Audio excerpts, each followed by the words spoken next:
नमस्कार दोस्तों, मैं सुप्रिया स्वागत करती हूं आपका डिकोड एग्जाम के डेली करंट अफेयर की क्लास में। दोस्तों, आज हम अपनी करंट अफेयर की क्लास में 2 दिनों के करंट अफेयर 14 और 15 मई के करंट अफेयर को एक साथ यहाँ पे डिस्कस करेंगे। तो चलिए दोस्तों, जल्दी से आप सभी लोग सेशन से जुड़ जाइए, सेशन को आप सभी लोग शेयर कर दें और उम्मीद कर रही हूँ आप सभी लोग बहुत अच्छे से होंगे। और जैसा कि कल पीसीएस का एग्जाम था, तो जिन लोगों ने भी पीसीएस का एग्जाम दिया है कृपया आप लोग बताएं कि कैसा हुआ आप लोग का एग्जाम। कमेंट बॉक्स में इसका रिस्पॉन्स करिए। तो आइए दोस्तों, स्टार्ट करते हैं अपने सेशन को। और आज के करंट अफेयर की क्लास में जैसा कि 2 दिनों के करंट अफेयर को हम डिस्कस करेंगे, तो काफी इंपॉर्टेंट है करंट अफेयर। और जैसा कि पीसीएस के एग्जाम में भी मैंने देखा कि काफी ज्यादा वेटेज रहा है करंट अफेयर का, और बहुत सारे क्वेश्चंस मेरे पढ़ाए हुए भी आए हैं। तो अगर आप लोग प्रीवियस के वीडियोस देखें तो आपको बहुत सारे क्वेश्चंस यहाँ से डायरेक्ट मिल जाएंगे। तो इसीलिए कहती हूँ डेली करंट अफेयर के क्वेश्चंस को, डेली करंट अफेयर की क्लास को फॉलो करिए, अपनी शॉर्ट नोट्स बनाइए। और जैसा कि जिन लोगों ने भी एग्जाम दिया होगा और जिन्होंने नहीं भी दिया है, वो कोशिश करें कि पेपर ले लें और उसको सॉल्व करने की कोशिश करें और देखें कि किस तरह का एग्जाम में जो है पूछा गया प्रश्न। तो चलिए स्टार्ट करते हैं अपनी क्लास। और उसके पहले कहना चाहूंगी कि जल्दी से चैनल को सब्सक्राइब कर लीजिए और बेल आइकन को प्रेस कर लीजिए। इससे आपको चैनल से रिलेटेड हर क्लास की वीडियो का प्रॉपर नोटिफिकेशन मिलेगा और आपकी कोई भी क्लास मिस नहीं होगी। इसी के साथ हम सबसे पहले प्रश्न पे चलते हैं। और हमारा आज का सबसे पहला प्रश्न है कि निम्न में से कौन सा राज्य चलने के अधिकार को लागू करने वाला पहला राज्य बन गया है? तो ये देखिए, यहाँ पे राइट टू वॉक का जो है अधिकार देने वाला पहला राज्य जो देश का बन गया है। दोस्तों, ऑप्शंस आप देख रहे हैं, जिन्हें आंसर पता है वो कमेंट बॉक्स में आंसर करते रहिए। और करेक्ट आंसर इज ए। ठीक है, पंजाब जो है वो चलने के अधिकार को लागू करने वाला पहला राज्य बन गया है। तो दोस्तों, वहां पे देखा जाए, जो पंजाब सरकार है भाई, उन्होंने ये बोला है जितने भी ये जो national highway authority of India है, ठीक है, जो हाईवेज वगैरह का बनाने का कार्य करती है, जो प्राधिकरण है, उनके साथ साथ जितने भी सड़क स्वामित्व एजेंसियां हैं, उनके लिए सड़क के सभी विस्तार और नए निर्माण में फुटपाथ और साइकिल ट्रैक प्रदान करना अनिवार्य करके चलने का अधिकार लागू करने वाला पहला भारतीय राज्य बन गया है। दोस्तों, तो यहाँ पे जो पंजाब सरकार है, जो यहाँ पे जो national highway authority of India है, जो हाईवे का निर्माण करती है, या फिर जितनी भी जो सड़क स्वामित्व वाली एजेंसियां जो सड़कों का निर्माण करती है, उनके लिए यह अनिवार्य कर दिया है कि जब भी वो हाईवे बना रहे हो और चाहे जब भी वो सड़क बना रहे हो, तो उसके साथ साथ वो साइकिल ट्रैक और साथ ही साथ फुटपाथ, क्योंकि देखिए हाईवे पे चलना बहुत मुश्किल हो जाता है। सड़कों पर इतने ज्यादा आजकल देखिए इतने ज्यादा व्हीकल्स होती हैं कि उनमें चलना एक तरीके से जान मान का हानि जैसा रहता है। तो एक अलग से, जिसकी वजह से क्या होता है, उनका चलना बाधित होता है। तो जिसकी वजह से अब ये हो है कि भाई सड़कें बनाओ, हाईवे बनाओ, लेकिन साथ में उसके साइड में एक आप देखिए फुटपाथ, जिससे लोग आ जा सके, साइकिल ट्रैक, साइकिल वाले भी आ जा सके, इससे उनके चलने का अधिकार होगा। ठीक है, उनके चलने का अधिकार बाधित नहीं होगा। तो इस तरह का जो है अधिकार देने वाला पहला राज्य दोस्तों कौन बन गया है? पंजाब बन गया है। यहाँ पे देखिए, पैदल चलने वालों और साइकिल चालकों के लिए जैसा कि लगातार दुर्घटनाएं हो रही थी, मौतों की संख्या लगातार जो है, सड़क दुर्घटना के कारण बहुत बड़ी संख्या में मौतें हो रही थी, तो उसी को नियंत्रित करने के लिए सरकार ने, जो पंजाब सरकार ने ये कार्य किया है।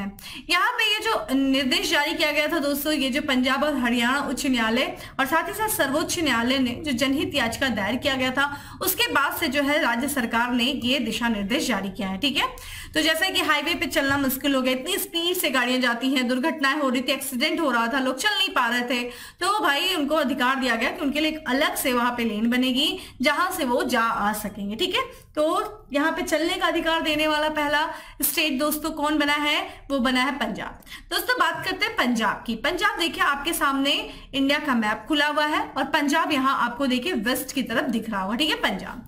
दोस्तों, पंजाब यहाँ पे देखिए किन किन राज्यों से, और इसकी देखिए एक अंतरराष्ट्रीय सीमा है और बाकी राज्य। अंतरराष्ट्रीय सीमा में दोस्तों पाकिस्तान, और बात करें राज्यों में तो देखिए एक केंद्र शासित प्रदेश जम्मू कश्मीर से, फिर हिमाचल प्रदेश स्टेट से, हरियाणा से और राजस्थान से इसकी अपनी सीमा लगती है।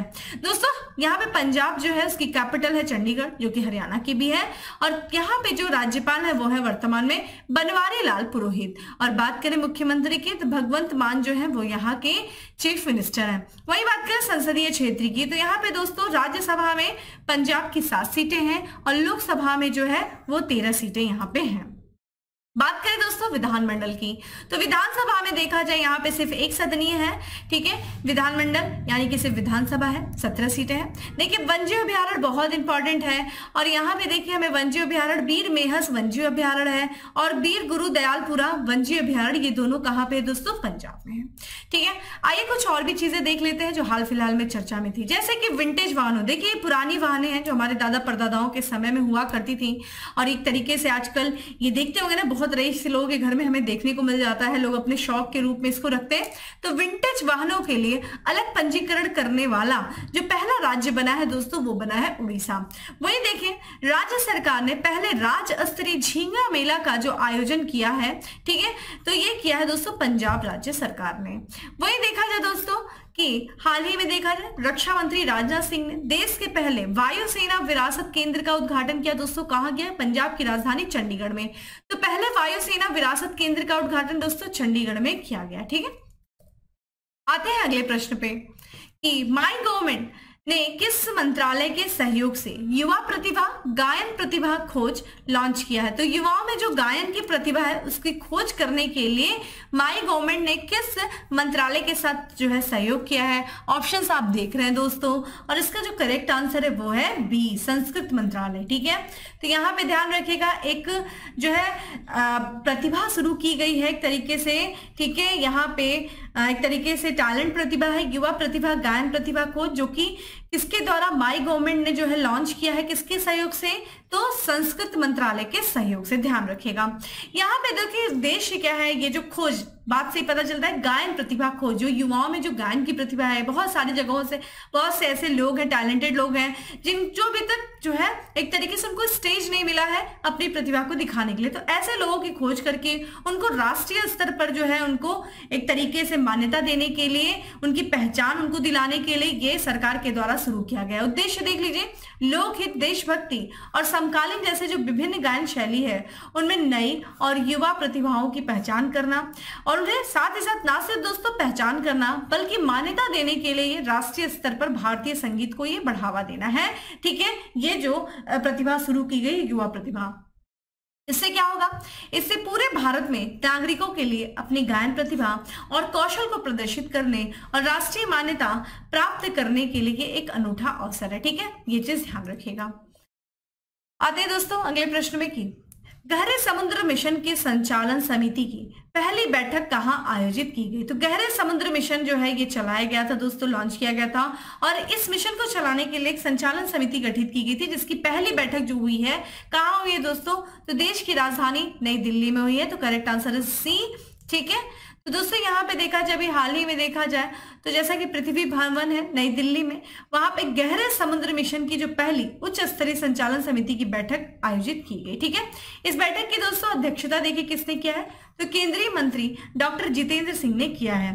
दोस्तों गहरे समुद्र अभियान की देखिए बात है कि ये अभियान है क्या?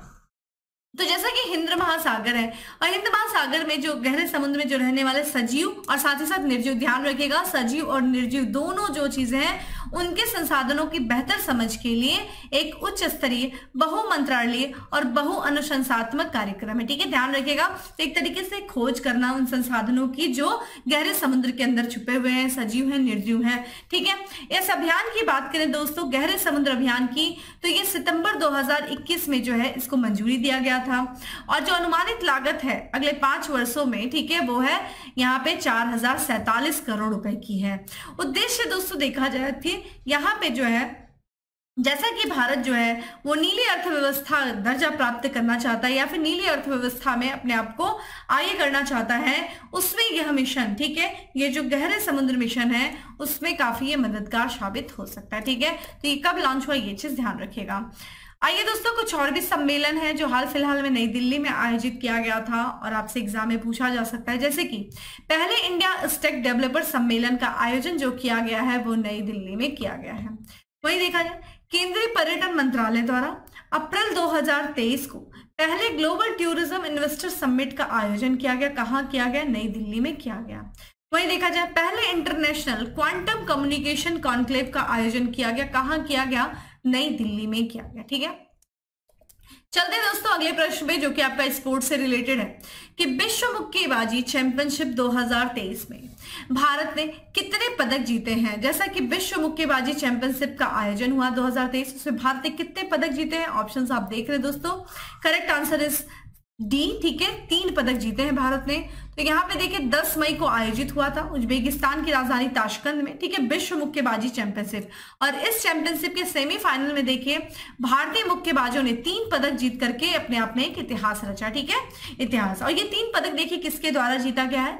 तो यहाँ पे 51 किग्रा में देखा जाए तो दीपक भोटिया, 57 किग्रा में देखा जाए तो मोहम्मद हशमुद्दीन, और यहाँ पे जो 71 किग्रा में देखा जाए तो निशान देव, ठीक है। इन्होंने देखिए क्वार्टर फाइनल में जो है 3 पदक जीता है। ये ध्यान रखेगा, ये कौन कौन है, दीपक भूटिया है, ठीक है, मोहम्मद हशमुद्दीन है और यहाँ पे निशान देव। तो इन 3 जो है मुक्केबाजों ने विश्व मुक्केबाजी चैंपियनशिप के सेमीफाइनल में 3 पदक जीत करके इतिहास रचा। और ये कहाँ पे हुआ था दोस्तों, उज्बेकिस्तान के ताशकंद में, ठीक है।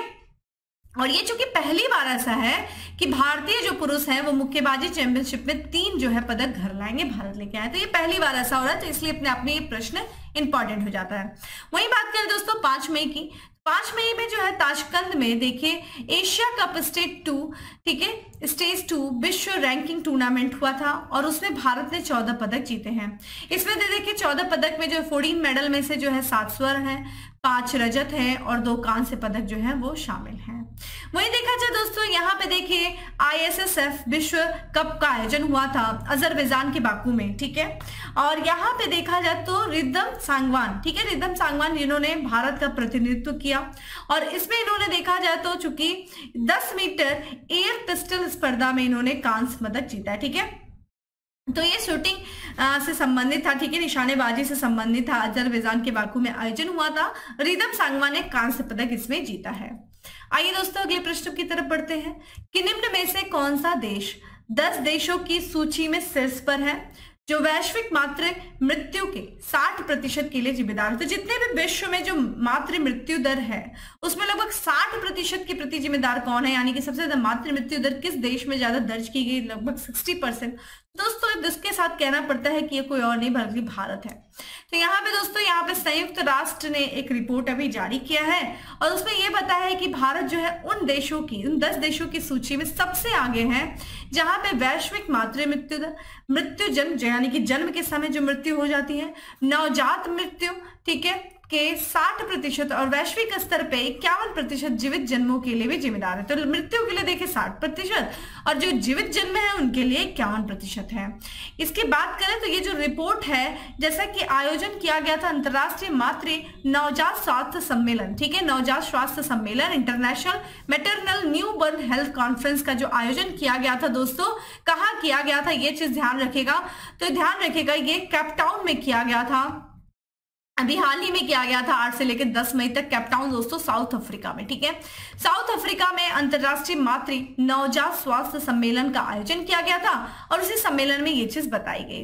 रिपोर्ट में देखिए कुछ बात किया गया है, जैसे कि बताया गया है कि जो वैश्विक मृत्यु दर रही है 2020-21 में, उसमें देखा जाए तो 4.5 मिलियन जो है वो मौतें, उसमें से देखा जाए तो मातृ मृत्यु यहाँ पे 0.29 मिलियन, मृत्यु जन्म, ठीक है, 1.9 मिलियन और नवजात मृत्यु जो है वो 2.3 मिलियन हुई है।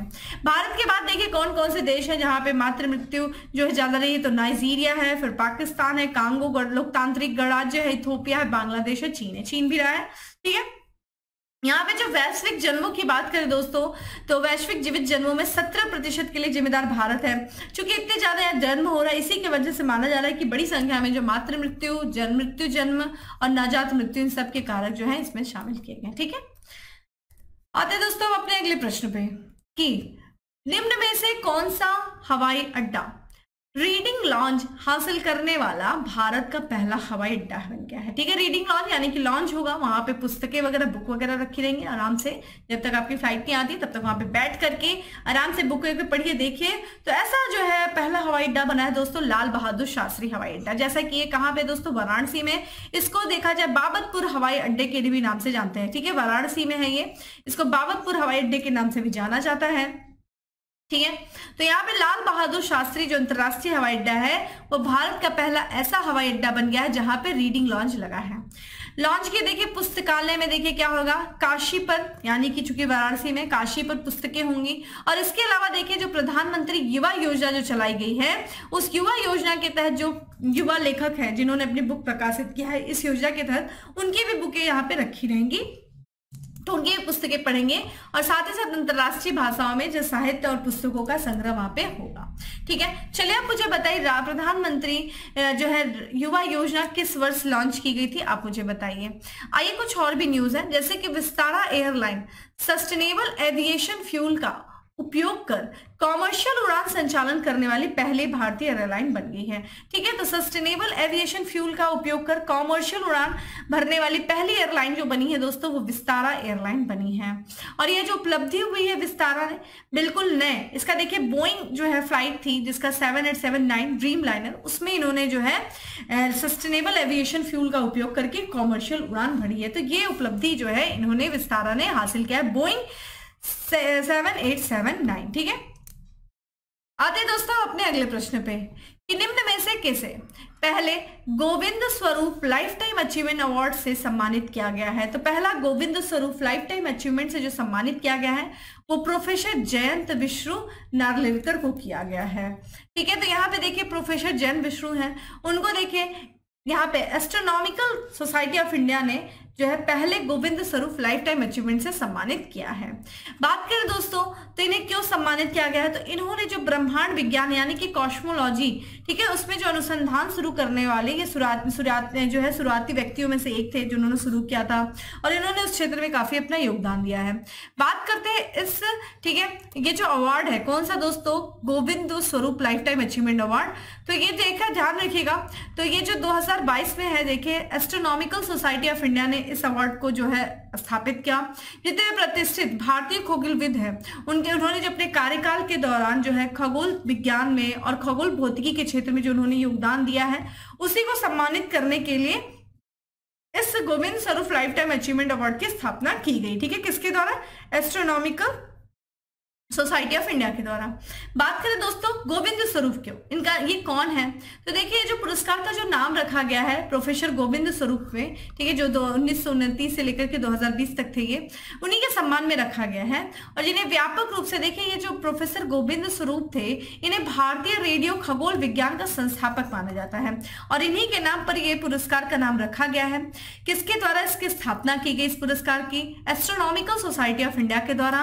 और पहला जो है Govind Swarup life time achievement जो मिला है वो प्रोफेसर जयंत विश्रु नार्लिकर को मिला है। ठीक है, आते दोस्तों अगले प्रश्न पे कि पलक झील आर्द्रभूमि संरक्षण क्षेत्र किस राज्य में स्थित है। चूंकि ये चर्चा में था इसलिए प्रश्न पूछा गया है, और करेक्ट यहाँ पे करेक्ट आंसर जो है वो है बी है, मिजोरम में। ठीक है, तो यहाँ पे नॉर्थ ईस्ट के जो एक स्टेट है मिजोरम, मिजोरम की राजधानी देखिए दोस्तों आइजोल है, और आइजोल में ही पलक झील आर्द्रभूमि संरक्षण क्षेत्र स्थित है।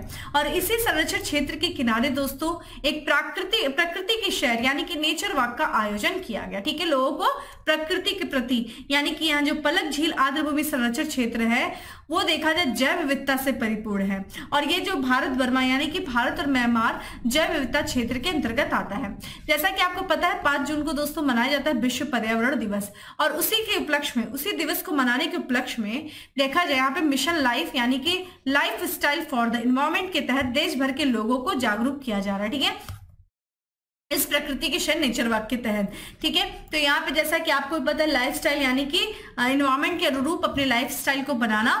ठीक है, इसी के तहत जागरूक करने के लिए लोगों ने ये जो है आयोजन किया। आप मुझे बताइए लाइफस्टाइल फॉर द एनवायरमेंट प्रधानमंत्री जी ने किस सम्मेलन में कहाँ पे वो सम्मेलन हुआ था जहां पे इस मिशन की शुरुआत किया था, मिशन लाइफ की। ठीक है, और यहाँ पे बात करें पलक झील, देखिए ध्यान रखिएगा ये मिजोरम की सबसे बड़ी झील है, और ये जो है मिजोरम के जो स्थानीय लोग हैं इसे पाला टीपा के नाम से भी जानते हैं। और इंपॉर्टेंट ये है क्योंकि ये झील यानी कि पिछले ही साल आर्द्रभूमि संरक्षण क्षेत्र घोषित किया गया था। ठीक है, पलक झील, तो ये इंपॉर्टेंट इसलिए है। पलक झील को किस नाम से, पाला टीपा, मिजोरम में है। ठीक है, आइजोल। आते हैं अगले प्रश्न पे। अगला प्रश्न उत्सव से है कि मोलम चेनोमा उत्सव किस राज्य से संबंधित है। ठीक है, यहाँ पे मोलम चेनोमा उत्सव जो है किस राज्य से संबंधित है दोस्तों, तो ये ध्यान रखिएगा ये है लद्दाख। ठीक है, लद्दाख से संबंधित है। तो यहाँ पे दोस्तों बात करें तो विश्व शांति और खुशी के लिए बौद्ध भिक्षुओं और नमो द्वारा सामूहिक प्रार्थना शिविर पर 5 दिवसीय, ठीक है, मोनलम चेनोमा उत्सव का आयोजन जो हुआ है किया गया। ठीक है, तो एक तरीके से विश्व शांति के लिए, खुशी के लिए जो है बौद्ध भिक्षु और नमो के द्वारा ये सामूहिक प्रार्थना शिविर थी। ये प्रार्थना शिविर थे, प्रार्थना किया गया ईश्वर से कि विश्व में शांति रहे, खुशहाली रहे। ठीक है, इस उत्सव को क्या नाम रखा गया दोस्तों? तो मोनलम चेनोमा, जो कि 11 से लेकर के 16 मई तक आयोजित किया गया लेह, यहाँ पे लद्दाख की राजधानी लेह में। कार्यक्रम का जो आयोजन किया गया है वो ऑल लद्दाख गोनपा एसोसिएशन के द्वारा किया गया था। और ये जो उत्सव है दोस्तों वो तिब्बती चंद्र कैलेंडर के अनुसार मनाया जाता है। कब मनाया जाता है दोस्तों? तो तीसरे महीने के 21वें से 22वें, ठीक है, 25वें दिन में ये आता है और ये 1991 में आयोजित किया जा रहा है। ठीक है, आते हैं हम बात करते हैं कुछ अन्य उत्सव की भी, महोत्सव की भी, जैसे कि लोसर महोत्सव जो कि लद्दाख में मनाया जाता है। ठीक है, ध्यान रखिएगा ये लद्दाख के अन्य महोत्सव जो आपके लिए इंपॉर्टेंट है, स्टार्ट कर लीजिएगा। हेमित यहाँ, ठीक है, हेमित तुछे, यहाँ पे देखें सिंध दर्शन महोत्सव, लद्दाख हार्वेस्ट फेस्टिवल और शक दावा महोत्सव। ठीक है, तो ये सारे महोत्सव जो है ये सब लद्दाख में आयोजित किए जाते हैं और आपके एग्जाम के लिए इंपॉर्टेंट है।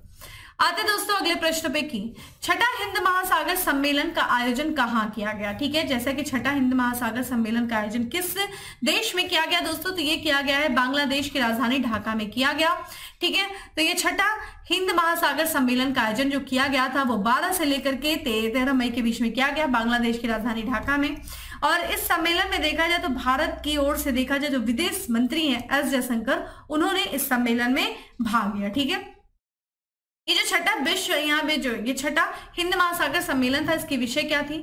शांति, समृद्धि और एक लचीले भविष्य के लिए साझेदारी। ध्यान रखिएगा। ठीक है, वही बात करें हिंद महासागर क्षेत्र, देखिए ये क्यों है, ये सम्मेलन क्यों आयोजित किया जाता है दोस्तों? तो हिंद महासागर जो क्षेत्र है उनमें जो स्थित देश हैं, जो द्वीपीय देश हैं, उन देशों के बीच सहयोग को मजबूत करने के तरीकों पर चर्चा करने के लिए लगभग 25 देशों के उच्च स्तरीय सरकारी प्रतिनिधि मंडल और थिंक टैंक को एक साथ लाना है इसका उद्देश्य। तो एक तरीके से ये जो देश है जो हिंद महासागर क्षेत्र में स्थित है, ठीक है, उनके बीच में आपसी जो है जो सहयोग संबंध है उसको मजबूत करना और किस तरीके से और क्या क्या तरीके से आपस के संबंध जो मजबूत हो उनके तरीकों पर चर्चा करने के लिए ये सम्मेलन का आयोजन किया जाता है।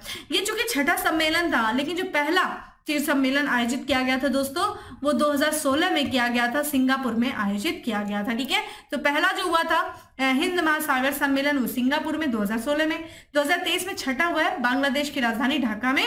ठीक है, तो ये ध्यान रखिएगा। तो दोस्तों ये था आज का हमारा 10 MCQ। अब बात करते हैं दोस्तों फैक्ट्स ऑफ द डे की। फैक्ट्स ऑफ द डे में हमारा सबसे पहला फैक्ट्स है कि एसेंचर ने भारत में कंट्री मैनेजिंग डायरेक्टर के पद पर नियुक्त किया है दोस्तों। किसे किया है? अजय विज को किया है। वहीं देखा जाए विदेश मंत्री डॉक्टर एस जयशंकर और इजराइल के विदेश मंत्री एली कोहेन के बीच वार्ता आयोजित की गई। कहाँ की गई? नई दिल्ली में की गई। अगला, भारत की सबसे बड़ी NBFC non banking financial company power finance corporation की CMD बनने वाली पहली महिला बनी है दोस्तों परमिंदर चोपड़ा। ये इंपॉर्टेंट है क्योंकि ये सबसे बड़ी NBFC कंपनी है पावर फाइनेंस कॉर्पोरेशन और इसकी CMD बनने वाली पहली महिला बनी है दोस्तों। इसकी CMD बनने वाली कौन है पहली महिला? परमिंदर चोपड़ा। वहीं देखा जाए अप्रैल महीने के लिए men's player of the month award मिला है दोस्तों। किसे मिला है? फक्कर जमान को मिला है, पाकिस्तान की एक क्रिकेटर है। वहीं इंग्लैंड के पूर्व क्रिकेटर और जाने माने कमेंटेटर जिन्हें मैरीबोन, ठीक है, मेरिलबोन क्रिकेटर क्लब का अगला अध्यक्ष चुना गया। क्या नाम है दोस्तों? Mark Nicholas. तो दोस्तों ये था आज का हमारा करंट अफेयर। उम्मीद करती हूँ आपको अच्छा लगा होगा। अच्छा लगा हो तो लाइक करें, ज्यादा से ज्यादा लोग को शेयर करें और डेली करंट अफेयर की जो PDF है दोस्तों वो टेलीग्राम ग्रुप पे अवेलेबल है, जिसका लिंक दोस्तों यहाँ पे देखिए डिस्क्रिप्शन बॉक्स में दिया हुआ है। जाइए डाउनलोड करिए और दोस्तों अपनी शॉर्ट नोट्स बनाना शुरू करिए। अब लग जाइए अपनी प्रिपरेशन में फिर से। बाकी के लिए आगे इसी तरीके से जुड़े रहिए। चलिए फिर मिलेंगे हम अपने अगले सेशन में। तब तक के लिए bye, have a good day, stay safe and stay happy.